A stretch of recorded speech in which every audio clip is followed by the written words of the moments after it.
Mahigit isang dekada na ang implementasyon ng K-12 pero tanong hanggang ngayon kung naging epektibo ito.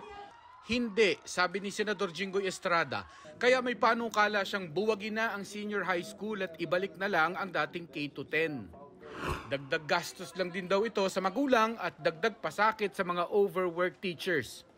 Sang-ayon si Joy bilang magulang na pagkatapos ng grade 10, diretso college na. Para sa akin talaga parang gusto ko college na eh. Kasi yung 2 taon parang sayang din eh. Tapos yung gastos pa, pamasahe, baon, tapos yung mga binibili pong kailangan sa project na dapat nasa college na, nahirap po para sa amin din po. Na lalo na asawa ko lang yung nagtatrabaho. Pero ang mga anak ni Joy na nasa senior high, hindi sang-ayon sa kanya at kay Senador Estrada. Parang mas pressure po yun. Sa ngayon po kasi yung K-12 po, ayun po yung parang advanced study ng para sa college po ng mga estudyante po ngayon. Parang dun po tinitrain kami sa darating na college at para rin po decide kung ano po ba talaga yung course na gusto mo.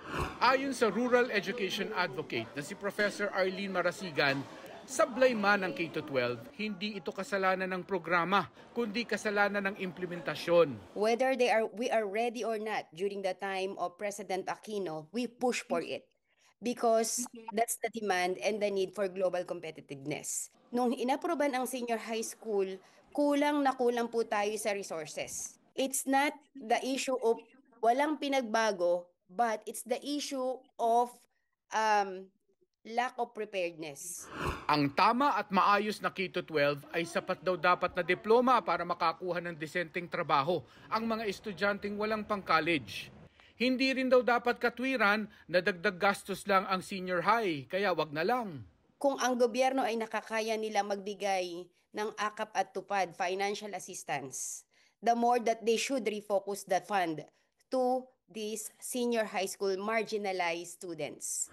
Aminado naman ng Department of Education na sablay ang 12 taong implementasyon ng K-12. Dahil dyan, ayon kay Secretary Angara, sa pagbubukas ng klase sa June 16, may pilot implementation ang DepEd sa 800 eskwelahan ng bagong senior high school curriculum.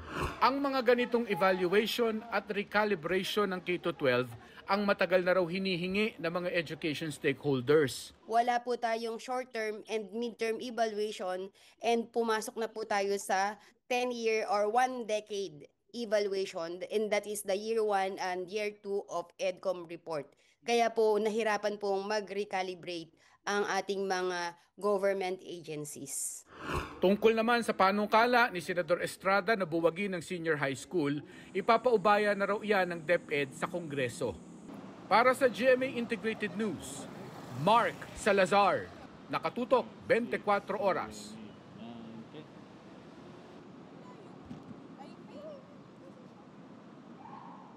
Kita yung mga bellas.